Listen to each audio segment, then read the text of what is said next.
Untuk apa jadi wakil rakyat tidak mendengarkan aspirasi? Saya juga orang hukum. Kalau kemarin dalam rekaman suara saya orang hukum, saya juga orang hukum. Sama-sama orang hukum, ayo berbicara dalam sebuah forum terhormat. Berbicara masalah kajian-kajian hukum yang kita pahami. Kalau dia katakan ada indikasi korupsi di situ, silahkan. Kita hormati proses hukumnya. Jangan kemudian dimainkan secara politik dan itu dilakukan masif oleh akun-akun palsu itu.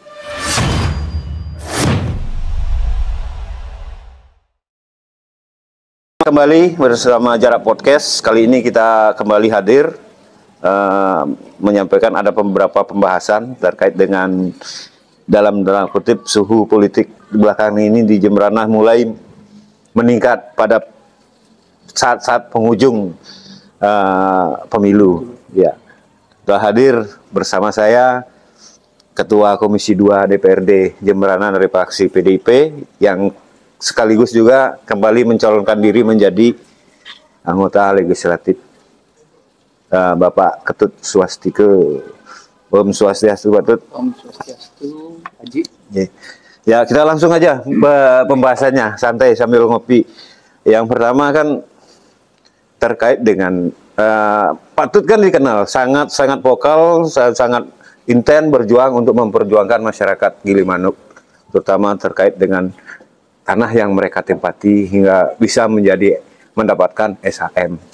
Kemudian perjuangan Pak Tut itu dianggap tidak masuk akal, sehingga muncullah ada bukti rekaman yang diduga oleh penguasa di Jemberana. Kita duga dulu ya Pak, itu karena diduga dia menyatakan bahwa perjuangan Bapak itu mustahil, ada semacam panggung politik. Dan bahkan dikatakan Bapak sebagai Dewan Preman yang tidak perlu dipilih. Tanggapan Bapak gimana tentang itu? Om Swastiastu. Assalamualaikum warahmatullahi wabarakatuh. Salam sejahtera untuk kita semua, namo buddhaya. Makasih Haji. Ya. Pak Dewa, kembali kita bertemu. Jadi kalau sama Pak Dewa ini tidak habis-habis bahan untuk kita bicara ya. Tapi paling tidak saya sebagai seorang politisi berharap di masa-masa ini, di menjelang masa kampanye berakhir dan akan memasuki masa pencoblosan, saya sebagai perwakilan masyarakat dan juga kader PDI Perjuangan berharap politik ini tetap damai, politik ini aman, politik ini bisa menyejukkan banyak pihak. Ya, jadi sebenarnya saya tidak mau menanggapi saya dikatakan caleg atau anggota Dewan Preman Pak Dewa. Jadi beberapa hari yang lalu beredar rekaman yang diduga itu adalah penguasa di Jemberana, tapi akhirnya juga bukan beliau yang berbicara, dibantah. Entah siapa yang berbicara ya. Jadi kalau tidak ada yang berbicara mungkin itu suara gaib ya Pak Dewa ya. Jadi suara gaib sebenarnya saya juga nggak mau menanggapi itu. Tetapi paling tidak dari substansi apa yang disampaikan itu ingin juga saya menanggapi. Bukan masalah preman. Karena jujur aja saya potongannya nggak preman kan Pak Dewa ya. Potongannya kecil nggak cocok jadi preman ya kan gitu. Tetapi paling tidak substansinya adalah ketika saya menjadi ketua pansus tentang tanah Gilimanuk, saya menggali, saya mendengar aspirasi masyarakat Gilimanuk yang kalau kita tanya satu-satu itu saya kira tidak ada satupun yang tidak berkeinginan tanah di Gilimanuk itu tidak ber-SHM. Jadi semua ingin tanah Gilimanuk SHM. Terus kita berbuat, kita berproses, membentuk pansus, mendatangi kementerian, berdiskusi dengan para pihak, dan kita memahami pasal-pasalnya itu adalah pasal yang memang yang mana bisa memungkinkan tanah Gilimanuk itu ber-SHM. Kalau ada sementara sebuah pemikiran, sebuah pemahaman bahwa itu tidak bisa, itu satu sisi yang sangat saya hormati sebagai sebuah pemahaman hukum. Tetapi ketika ada diskusi, rapat kerja bersama dengan dinas terkait dengan masyarakat Gilimanuk dan juga pansus, kita menggali informasi dari banyak pihak dan bahkan dari kementerian itu menyatakan sangat bisa asalkan pimpinan daerah atau Pak Bupati sebagai pemegang sertifikat ini menyerahkan tanah tersebut kepada masyarakat pemohon, masyarakat yang sudah menempati. Sedangkan fasilitas umum tetap menjadi milik Pemkab. Ini. Nah, kalau kemudian ada pemahaman yang berbeda, sekali lagi saya hormati. Tetapi saya sebenarnya tidak mau berbicara di jalan. Saya mengundang dalam forum yang terhormat di lembaga sampai ada sebuah keputusan tertinggi di DPRD, ya, namanya keputusan paripurna. Itu keputusan tertinggi di DPRD menyatakan memungkinkan Tanah Gilimanuk ber-SHM. Nah, sebagai pemerintah yang memberikan kesejahteraan kepada rakyat, kita cari dong pasal yang mana yang bisa. Ya, umpamanya ada keluar PP 18 2021, ini 2021 loh yang keluar. Di situ ada mengatur bagaimana mekanisme hibah. Bisa tanah atau tanah negara atau aset negara diberikan kepada rakyat dengan mekanisme hibah. Itu bisa, asalkan will-nya, keinginannya pemerintah mau memberikan kepada masyarakat yang memang di Gilimanuk ini saya kira 100% menginginkan. Kecuali suara rekaman itu mungkin suara gamang lah. Kalau saya boleh bilang itu suara banas mungkin karena tidak ada yang mengakui rekaman itu, Pak Dewo. Ya. Artinya itu kan adanya rekaman itu yang menyatakan bahwa itu tidak mungkin Tanah Gilimanuk bisa di SHM, itu tidak akan menyurutkan niat Bapak untuk memperjuangkan hak masyarakat di sini, keinginan masyarakat. Kan begitu. Ya, dari awal saya, kalau dulu waktu zaman Pak Putuwarto, Pak Kembang menjadi bupati, dan saya waktu itu sudah menjadi anggota dewan, saya tidak pernah berbicara ini tentang Tanah Gilimanuk bisa ber-SHM. Namun sekali lagi ketika regulasinya ada, berkaitan dengan PP 18 2021, kemudian ada dari Kementerian ATR BPN juga nomor 18 tahun 2021, sebagai pelaksana teknis daripada bunyi PP itu kan menyatakan ada peluang. Kalau dulu memang nggak ada, zaman Pak Putuwarto waktu menjadi bupati nggak ada. Kenapa saya nggak pernah dulu berbicara tentang Tanah Gilimanuk? Dan saya sekali lagi, di alat peraga kampanye saya di Gilimanuk sebagai bukti bahwa saya akan berjuang terus, mengawal terus untuk Tanah Gilimanuk. Kalau ada pertanyaan kenapa harus menunggu dipilih lagi? Masa jabatan saya habis Oktober dong. Ya, masa jabatan saya habis Oktober 2024.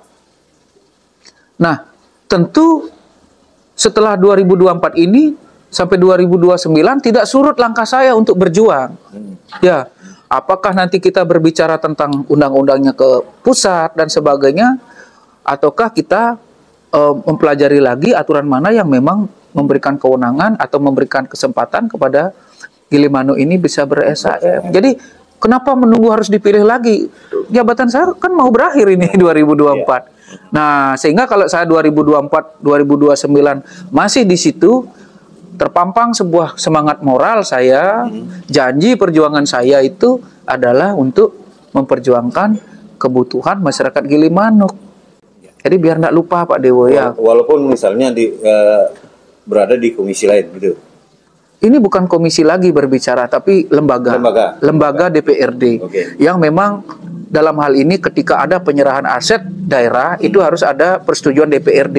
Ini artinya DPRD sudah menyetujui tanah di Gilimanuk ini yang sudah ditempati oleh masyarakat Gilimanuk itu diberikan kepada masyarakat Gilimanuk. Nah, dari perjuangan Bapak selama ini, kira-kira Pak menemukan benang kusutnya di mana?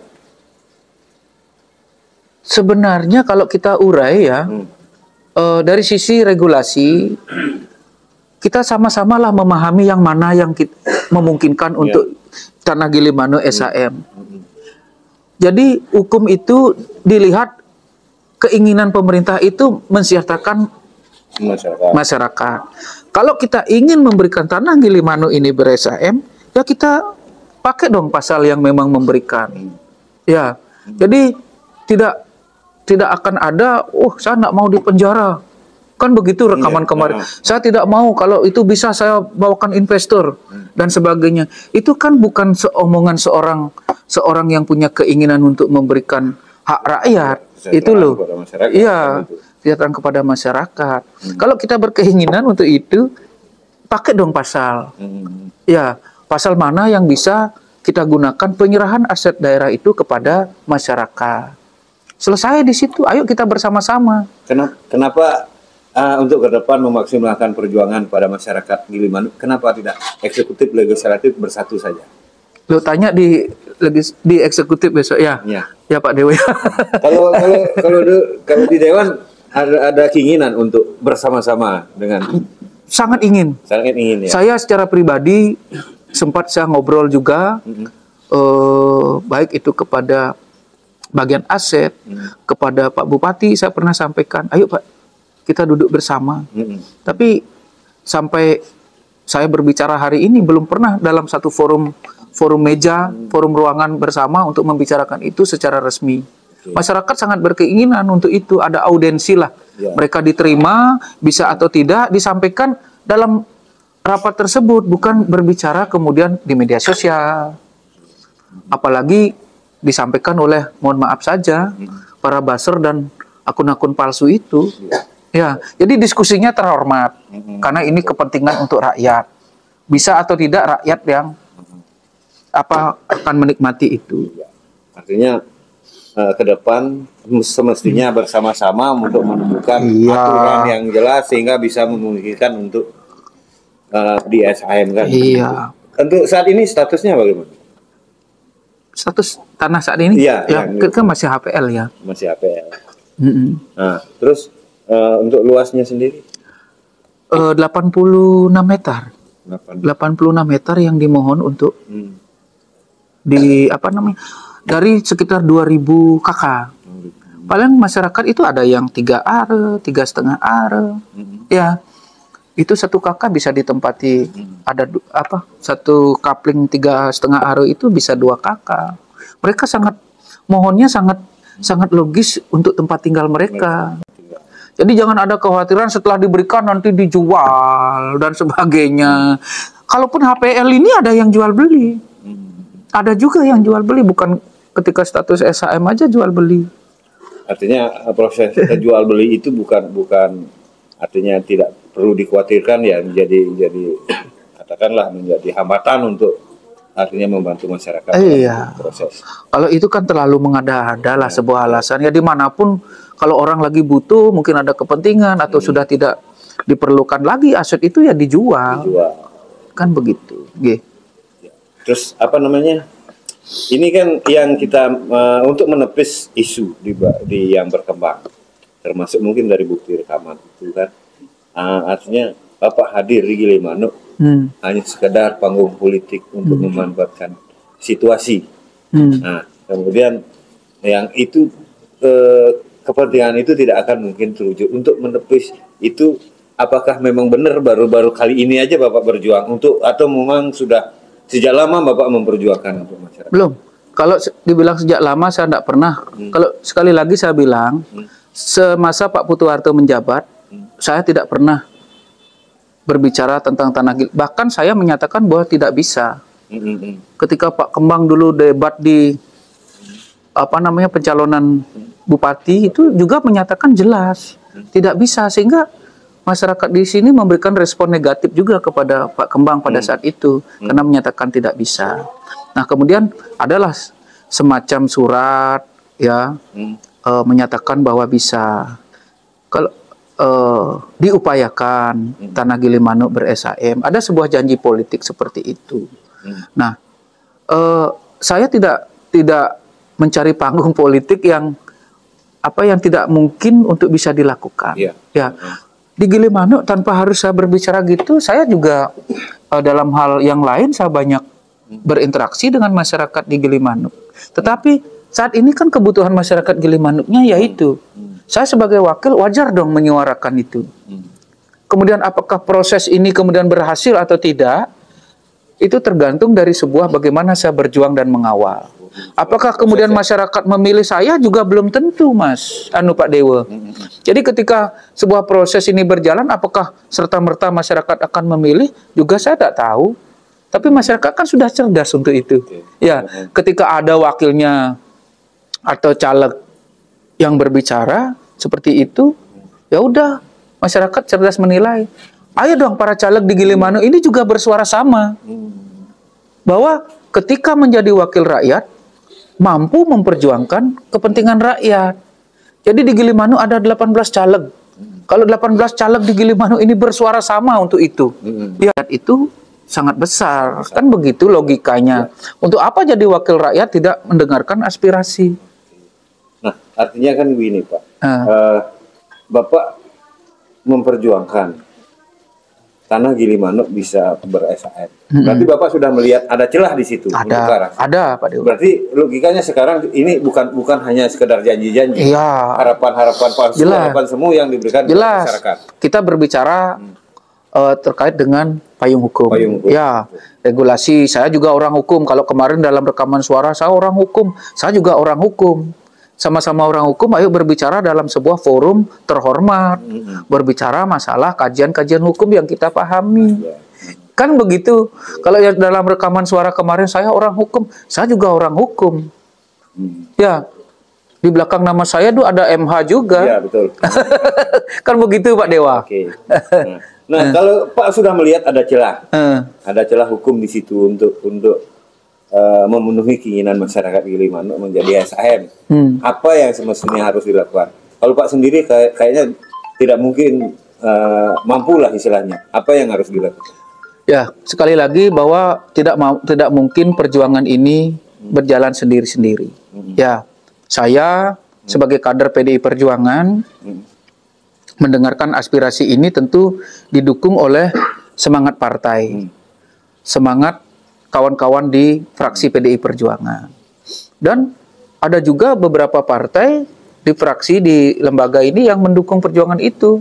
Kecuali teman yang memang menolak dari awal pembentukan pansus seperti Partai Demokrat menolak, kemudian Golkar menolak. Tapi yang lainnya seperti PKB, P3 dia setuju. Nah, ayolah semangat ini kita kedepankan, semangat membantu rakyat. Kemudian kalau bisa warna-warna bendera itu ditinggalkan. Ditaruhlah dulu. Berarti semangat kita adalah semangat lembaga DPRD yang berjuang untuk kepentingan rakyat. Itu Pak Dewa. Termasuk dengan eksekutif. Iya. Semestinya harus bersatu. Bersinergi. Karena pemerintah hadir itu adalah sebagai sebuah regulator memberikan kesejahteraan kepada rakyat. Bapak optimis ini bisa terwujud? Saya dalam berjuang selalu optimis. Saya selalu mengikuti proses. Ya, yang penting saya berjuang, proses saya ikuti, aturan adalah sebagai panglima di sini. Kita berjalan bersama-sama didukung oleh semangat masyarakat yang memang menginginkan tanah Gilimanuk ber-SAM. Ya, proses kita jalani terus. Dan tentu namanya regulasi, namanya aturan itu ya tidak seperti kitab suci. Saya di awal ngomong tidak seperti kitab suci yang tidak bisa harus kita rubah. Aturan pasti akan bisa berubah tergantung bagaimana semangat untuk membantu rakyat. Ini aturannya ada, aturannya masih membuka celah untuk itu, kan begitu.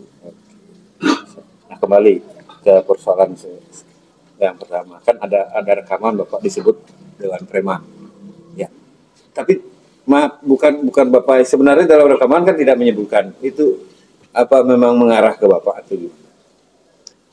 Di awal saya juga sudah sampaikan ya, saya sebenarnya tidak mau menanggapi itu. Saya berbicara substansi dari omongan rekaman itu, menyatakan tanah Gilimanuk tidak beres. Tetapi dalam omongan itu kan, dalam rekaman itu menyatakan bahwa di balihonya ada itu APL tentang SAM gitu. Kan di Gilimanuk hanya baliho alat peraga kampanye saya saja yang bertuliskan, baik itu spanduk, baik itu baliho, baik itu stiker yang ditempel-tempel di pintu-pintu masyarakat Gilimanuk, ya, di pintu rumah masyarakat Gilimanuk, itu sebagai bukti bahwa itu saya. Masa Pak Dewo di situ? Tapi ya betul preman atau tidak? Menurut Pak Dewo gimana? Saya tanya ke Bapak, ya, preman apa enggak? preman itu pemahamannya juga saya nggak tahu Pak Dewo. Apakah preman itu dianggap berandalan? Kalau kita mau tahu ya Australia itu maju karena preman. Di Australia itu orang aborigin, orang buangan, orang jahat, orang nakal di tahanan Inggris itu dibuang ke daratan. Kemudian bagaimana Australia menjadi maju? Itu apakah itu yang dianggap preman gitu loh?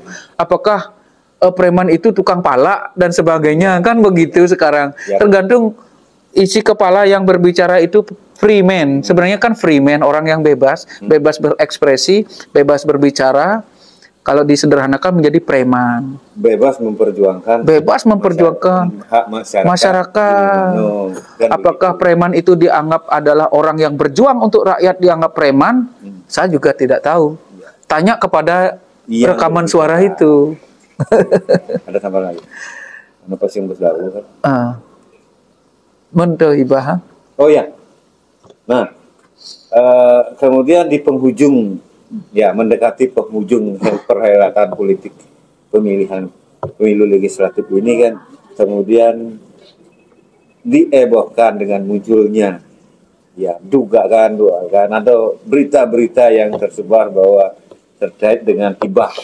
Itu gimana Pak? Baik, saya memproses atau memohon hibah ke Badung itu tahun 2022. Jadi sangat berterima kasih sebenarnya kami di Jembrana dibantu oleh APBD Kabupaten Badung dengan hibah yang cukup besar sampai 68 miliar. Dan itu dirasakan penuh oleh masyarakat. Sekarang ini betul-betul dibuat politik itu serem sekali. Sudah diperiksa Polda, ada yang potong hibah sampai 40% dan sebagainya. Ini apa namanya? Kalau boleh saya katakan janganlah politik terlalu dibuat. Kalau memang ada pelanggaran di dalam apa namanya penggunaan dana hibah itu, kan sudah ada aparat penegak hukum. Ya, silakan, kami sangat menghormati, saya sebagai orang hukum sangat menghormati proses itu. Kalau ada kesalahan silahkan, sudah ada proses di situ, tetapi jangan masyarakat diintimidasi, apalagi jangan sampai kemudian berimbas kepada permohonan kita ke kabupaten lain nanti, karena kita di Jembrana sangat membutuhkan ini, bukan hanya hibah yuk Pak Dewo ya.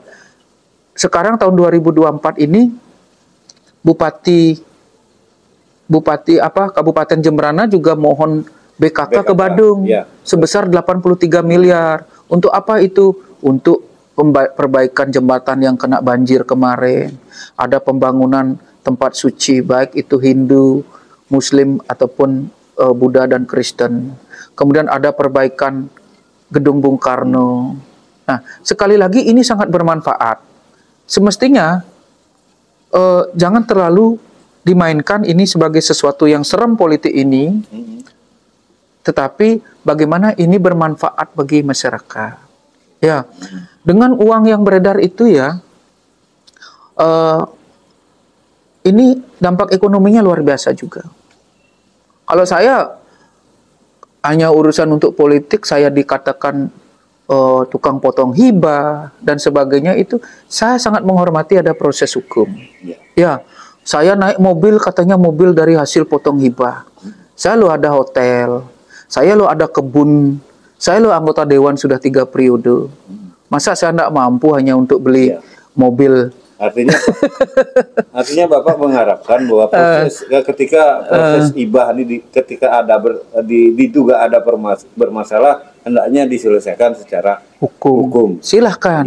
Kita sangat menghormati negara hukum. Silahkan, siapa yang bermasalah. Kalau ada yang fiktif, betul enggak itu fiktif? Jangan kemudian dimainkan di media sosial. Kan begitu. Artinya dilakukan melalui proses yang benar ya. Kemarin kan juga kita sudah lihat yang dikatakan fiktif hari ini loh, tanggal 7 Februari ini melaspas dia. Melaspas. Kalau itu fiktif, apa yang dipelaspas? Kan begitu. Kan begitu ya. Ya. Artinya ke depan Jembrana masih memerlukan bantuan nggak?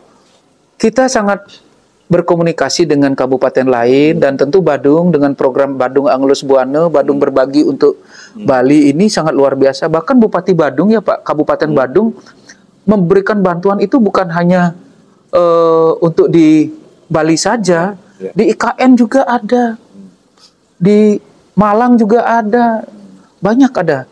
Ya, kalau dia katakan ada indikasi korupsi di situ, silahkan. Kita hormati proses hukumnya. Jangan kemudian dimainkan secara politik dan itu dilakukan masif oleh akun-akun palsu itu. Ya, Pak Dewo ya. Jadi buatlah politik itu damai, politik itu santun. Tanggal 14 Februari ini sudah berapa hari lagi. Jangan sampai karena itu kita ribut, kita saling baku cekcok ya. Bagi saya itu sangat mengerikan dibuat seperti itu. Siap. Artinya kan dalam harapan Bapak dalam mendekati hari-hari H ini gimana harapannya? Ya, mendekati hari H ini kita tetap jaga kondisi, situasi terutama di Jemberane ini tetap kondusif ya. Mari kita berpesta demokrasi ini dengan santai. Masalah perbedaan itu adalah keniscayaan dalam demokrasi ya. Masalah perbedaan itu adalah sesuatu yang sangat wajar dan itu adalah keindahan ya di dalam sebuah alam demokrasi yang kita bangun.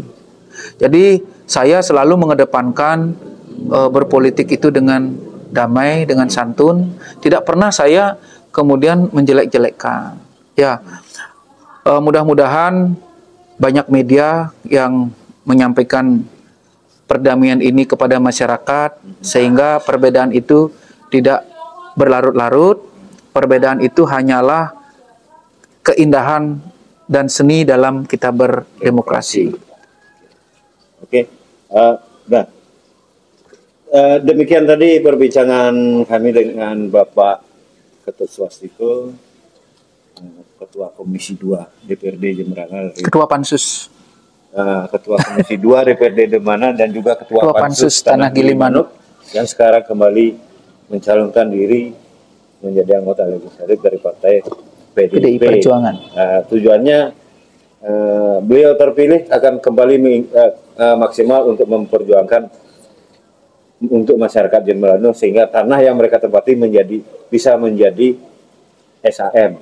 Nah, beliau untuk perjuangan itu beliau sudah menyampaikan tadi ada satu poin yang kita bisa tangkap bahwa ada celah ke arah itu. Tinggal sekarang bagaimana eksekutif dengan legislatif bersatu untuk memperjuangkan bersama-sama memperjuangkan masyarakat Gilimanuk.